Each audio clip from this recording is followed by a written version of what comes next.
with Rachel Vigil, taking a daily look at the biggest stories in Denver sports and interacting live with you, the Coffee Break fam. So sit back, relax, grab a cup of joe, and enjoy your coffee break. Here's your host, Rachel Vigil. All right, we just got to get into it because I cannot believe that this was such a hot topic this morning on our 10 a.m. show, Denver Sports Daily. Everyone was talking about the fact that people are talking about Bo because he's giving one-word answers. And I feel like we just need to address this overall. Typically on Thursdays, I give my 3 keys to the game ahead. So to Tampa Bay, we're going to be doing that for tomorrow's episode because there's some to dive into with Val Nichushkin, obviously with the Colorado Avalanche as well, Arturi Lehkonen. And then we're also going to be talking about Mikko Rantanen. But we have to talk Broncos first because I can't believe that this is like coming up so much. So I am comfy cozy. I got my legs crossed over here. We got a nice solo session. I was just checking on my phone to see like what's the latest that I missed while I was down there at Avalanche. So we're going to dive into all of it. But you guys, I need your opinions. Before we get into my opinions, I need you to tell me, are we really talking about Bo Nix because he gives one-word responses in press conferences? Like, is this really how we're going to be critiquing the quarterback of the Denver Broncos right now? Because if so, he's under a serious spotlight. And I just want to say, I go back to this answer. Everyone's talking about how he got asked something and his answer was just no. I haven't actually seen the clip because, again, I'm like mind blown that this is what we're talking about when it comes to the quarterback. But I go back to this answer, and this was actually after the final preseason game, and somebody had asked him, like, is he essentially prepared if he can become the Broncos starting quarterback? And he gives 2 short responses, not one word, but short responses. So take a listen. Let's play that clip. Bo, do you think you've done enough to earn the starting quarterback job? That's not for me to decide. Do you feel confident, though, in what you've done in 2 preseason games? You feel good about the body of work? Yep. Yeah, Bo, just talk about that. Yup. Yeah, he does. And that's actually really smart from Bo Nix. But we've also seen Bo Nix have some very thoughtful responses in his press conferences. We're going to play one here in a little bit, and we will dive into that whole conversation. But it really does just make me laugh that, like, this is what we're critiquing him about, right? Of these answers. In the media especially, it's so hard that if you say anything wrong, they're going to take it and run with it in a certain way. And so, like, let the kid just answer it shortly. Here's the other thing about media questions is if he doesn't want to give a good response about it, he has to stand up there for a certain amount of minutes. I don't remember if it's 7 or if it's 8 minutes, but he's got to stay up there and answer that many minutes of questions. So if he's not going to give you a good response, at least it's like not based on the amount of questions he gets asked and then he can peace out. It's like, okay, now we can move on to another question that maybe he's going to give a good answer to. Like, let's leave the kid alone for just a little bit. I shouldn't even call him a kid. Let's leave the man alone for a little bit. Let's let him breathe. It's okay if he answers questions in one-word responses. Yes, do we want to get more of it? 100%. We want to get more answers. But he does give thoughtful answers. It's not like he's sitting up there and pulling a Marshawn Lynch and he's like, I'm just here so I don't get fined. Leave the kid alone on that front. Okay, I see the comments saying coming in. Lay off a Bo, please. Thank you. That's what I'm saying. Why are we discussing this in the first place? I couldn't believe it. I didn't even know this was a thing, you guys, until this morning. And quite literally, half of the comments on my show this morning were all about Bo Nix and how people are calling him like stubborn and all sorts of stuff because of this one word. And I was like, we need to address this. We need Broncos country to come together. And I need to see where people are coming from on the fact that we are mad about this and see where other people are at. And I see a lot of people who are saying, leave Bo alone. Bo is the guy. He can't throw the ball if he's getting chased every snap. Okay, I totally agree with that. See, this is the question that originally started. You told me to ask again. He's being called prickly. I think he just answers concisely. I like that better than Russell's response. I'm with you. Listen, he's being honest. He's being truthful. Like, everything is fine, you guys. Just let the man sit there and answer the questions however he wants to. If he wants to give you a no, a yes answer, that's not my decision, then those are probably honest answers for him. Let's not critique him and over critique him. We're critiquing him based on his football abilities. And I do appreciate the fact that people are coming on here and saying he can't throw the ball if he's getting chased constantly. And that's the truth too. So I do think that it's fascinating that people are bringing up Russell Wilson. I see yet another comment on here, certainly more genuine responses than last year. Russ was very calculated in the things that he responded to. He had gone through the media training. You could see the media training. I'll never forget one of the biggest things about Russell Wilson that I saw was he would be laughing about something and he would like catch himself smiling and laughing too much. And he'd be like, haha, and he'd immediately snap out of it. and go straight back to just like normal face. And it was just the weirdest thing. And I was like, this is so calculated by everything that we're saying. Bo Nix, I don't think is like that at all. So I find it really interesting that people are comparing that to last year and to where we are right now. Let's see. Dun, dun, dun, dun. If this was Shedeur, he would get crucified. Double standards always at play. You guys are jokes. Fascinating that you also come out and say that. I think that Shedeur and the entire Sanders family personally gets a little bit more of the attention because they also draw it towards them a little bit more, right? We see the YouTube vlogs, we see them going out. I just saw a clip of Shedeur walking out in public and they've got like a bunch of screaming girls in the background and they're at a restaurant and they're taking a bunch of pictures. Like we're seeing the behind the scenes, which trust me, I am all about. I love the behind the scenes, but you are opening yourself up to a lot more criticism for that front. Like Bo Nix isn't going out there and, putting his entire life out on social media either. And it's also different because Shedeur did this, right? He did the Rolex watch. He's brought it up of like, nope, we're the sheesh, like that type of stuff. We haven't seen that out of Bo Nix. There's a different level of, I don't know if it's cockiness or confidence compared to Shedeur and Bo Nix. And I think that's why you're seeing a lot more criticism towards the Sanders family for sure. As Mark said, caustic positivity. Interesting. Russell Wilson is fake. I find it just really interesting that, so many people have thoughts on this. Like the comments just keep rolling in. So people are saying so silly. Look at how his head coach handles the media. It's not a big deal. Bo Nix is a rookie QB and not a veteran QB. Stop blaming him. I'm trying to just read. The head coach and quarterback get all the praise when it comes to winning, and they get all of that when they are losing. That is so true. They get 100% of the blame when they start to lose, and that's not entirely fair, but I do think that Bo Nix handles it really well. Example, so we're talking about these one-word responses that it seems like everybody is so pissed off about. Boohoo, poor media. Dude, I'm totally with you. Like, I'm literally in the media and I'm like, I cannot believe that we are having these discussions. Like, absolutely ridiculous. Nobody should care that he gave a one-word response. I don't care, because then you also get other answers like this one I'm about to play that is so thoughtful, and he could totally throw people underneath the bus. How many dropped passes have we seen for the first 2 weeks? The one that comes to mind, number one, is Greg Dulcich, right? Because I was like, okay, Greg Dulcich, this is your year. We want you to have this be your year. He's got a serious drop last week. It was frustrating beyond belief. But Bo Nix could have easily thrown somebody underneath the bus. He could have given just a lousy response, but the one he gave was incredibly thoughtful. And let's just take a listen. So for everybody who's criticizing Bo Nix on his answers, let's remember that he also gives really good stuff. Take a listen.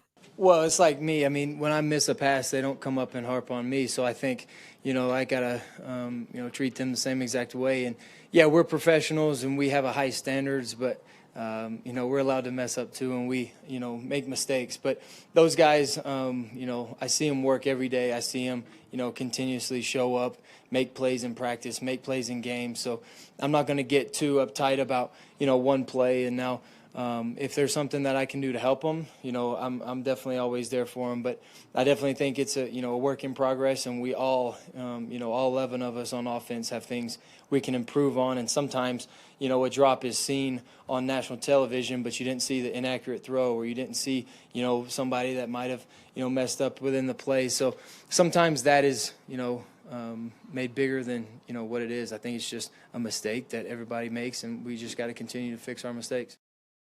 What a thoughtful response from a rookie quarterback, not throwing anybody under the bus, realizing that he's not perfect either, that his receivers can't be perfect. Very thoughtful. I should use a TikTok reference, and let me know if you actually get it in the comments, but very demure, very mindful, very thoughtful.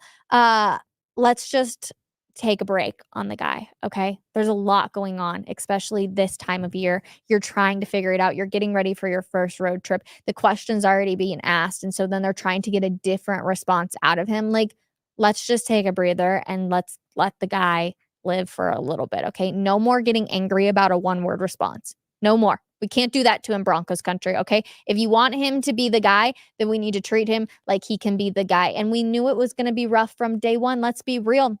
He's a rookie QB. We haven't really seen any of the rookie QB shine. Jaden Daniels is the guy that's shined the most, and he still hasn't thrown a touchdown, just like Bo Nix hasn't. At least Bo's ran one in, okay? So, like, let's just chill out on everything.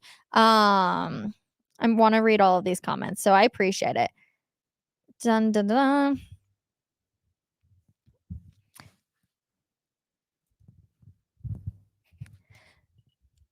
I do find all of these really fascinating. You guys keep the comments coming.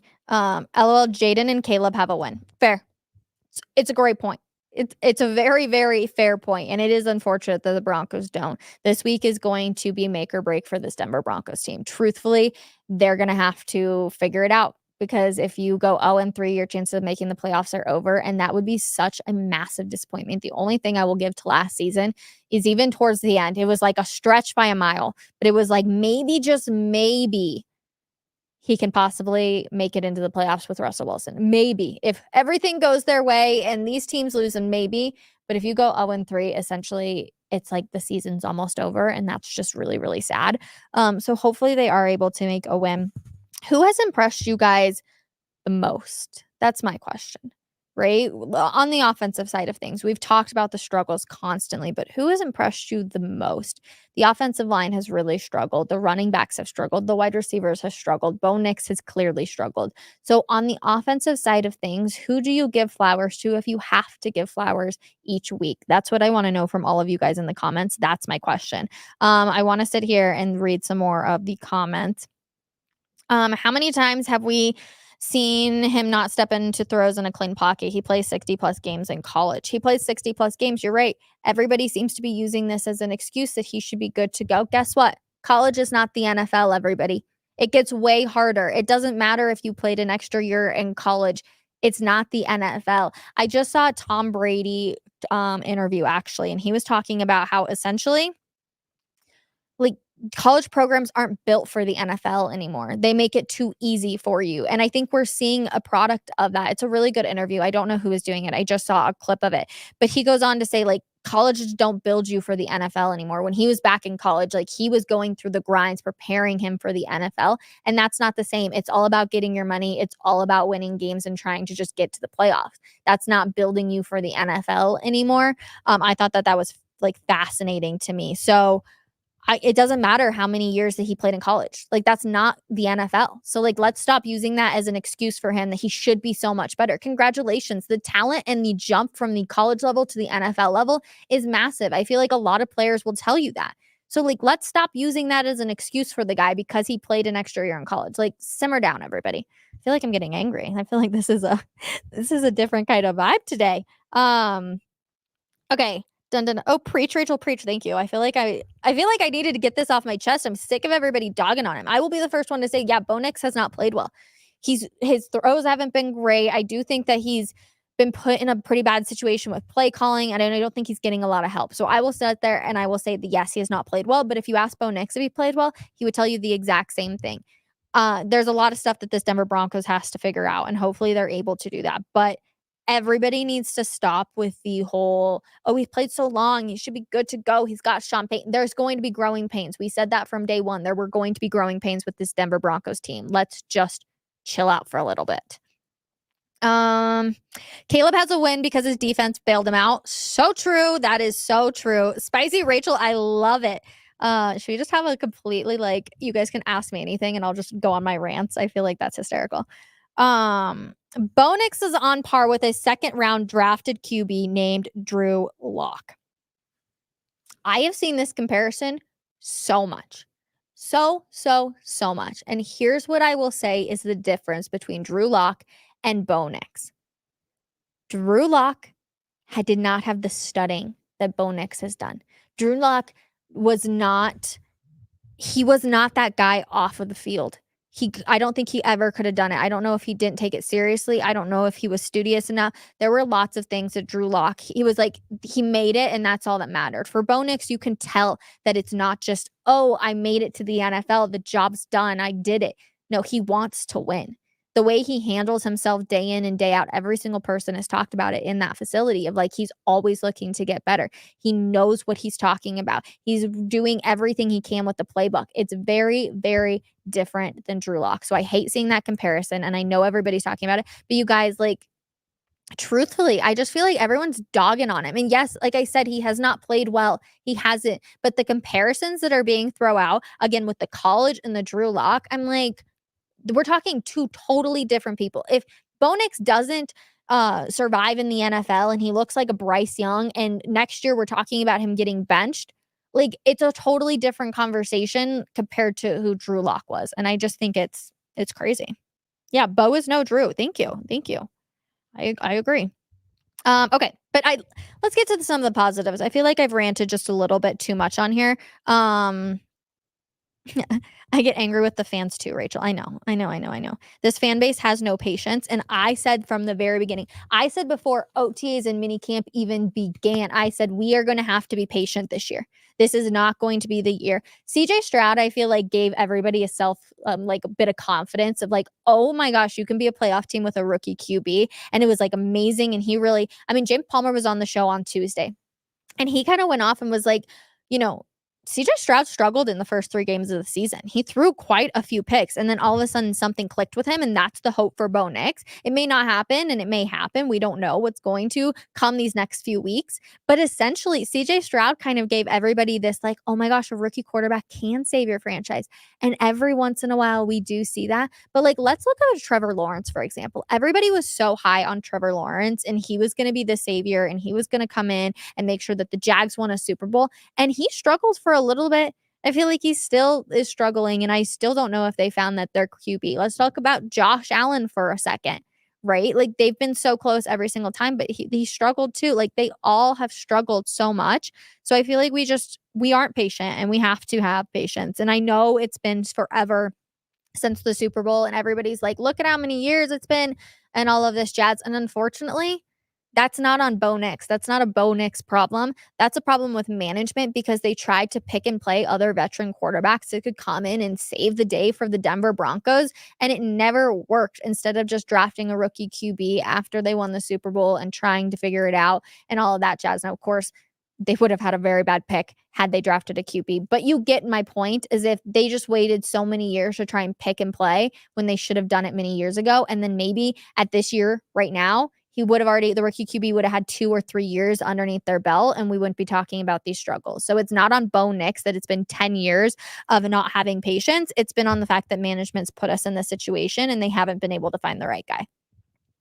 And I'm just like a Bo Nix guy or girl today. I'm like, holy smokes. I'm sick of the blame going on him. I'm sick of all of it. Let's see. Rachel, you're doing a great job. Thank you so much. Dun, dun, dun, dun.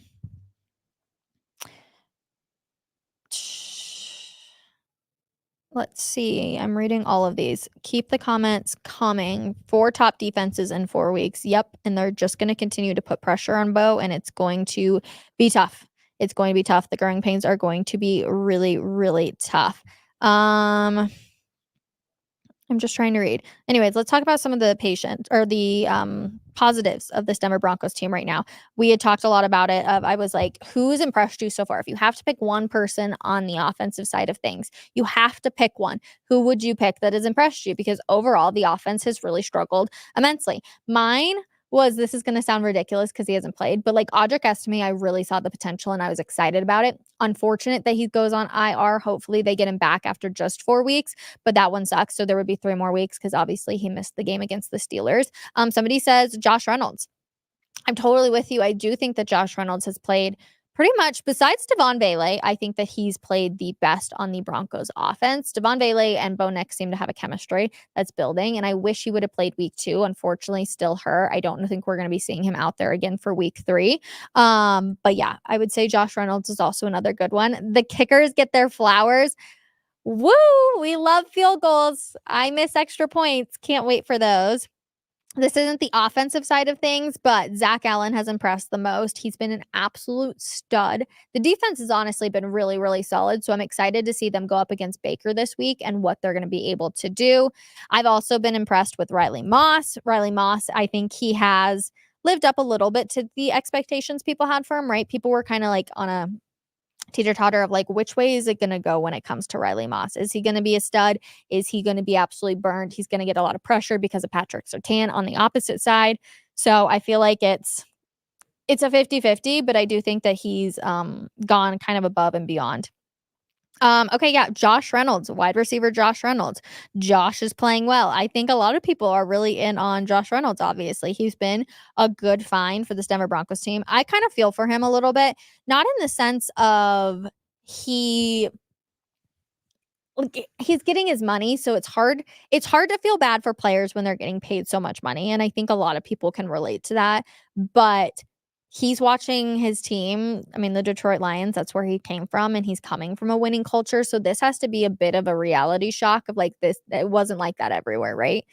Especially, too, because Detroit last year during the playoffs, they were America's team, and it sucked when they lost, and everyone was bummed about it. Now, of course, Tampa Bay going into Detroit and getting a win, like, they still lost, but if the Detroit Lions don't make the playoffs this year, I think we're all going to be like mouth on the floor dropped because of how well they did last year. And I have high expectations that they will, in fact, make it back out there. But I definitely think that that's one of those things, too, where it's just that's hard to go from a winning culture to a losing culture. And right now they're there. But truthfully, I have been a part of locker rooms where they are divided and you can tell things are not good. I don't have that same feeling with the Denver Broncos locker room right now. I really think that they do believe in themselves and they're going to get it figured out. Now, of course, these next 2 weeks when they come back home, that's going to answer a whole other question. But hopefully they come back 2-2 and they're able to get 2 really big wins on the road. It's going to be tough, but we'll see what ends up happening. Okay, I have talked my ear off, and I'm sure I've talked your guys' ear off too. So I want to real quick get into Avs, but before you do that, we're gonna do our pick'ems because I need your guys' help. I love all of you because even this morning people are like, Rachel, don't forget to do your picks. If you didn't know last year, I forgot to do my picks probably half of the year, and it was a complete struggle. So I do want to do my picks. Hold on one second. Let me pull them up real quick, and I need your guys' help to do that. So please, please, please help me out here. Oh, I just lost it. Who are we thinking and who are we liking? Let's go down. Dun, dun, dun, dun. Okay, the Jets are New England. I am rolling with the Jets on Thursday night. Tonight, I am rolling with Cleveland over the Giants. Indy or Chicago, I am going with Indianapolis. I do not trust Caleb Williams yet. Minnesota or Houston? Ooh, that's a really, really good one. Okay, we'll come back to that one. Let me know if you think I'm kind of leading Houston. So you guys let me know in the comments. I'm really curious. Philadelphia or New Orleans? I'm going to go with New Orleans. Actually, ooh.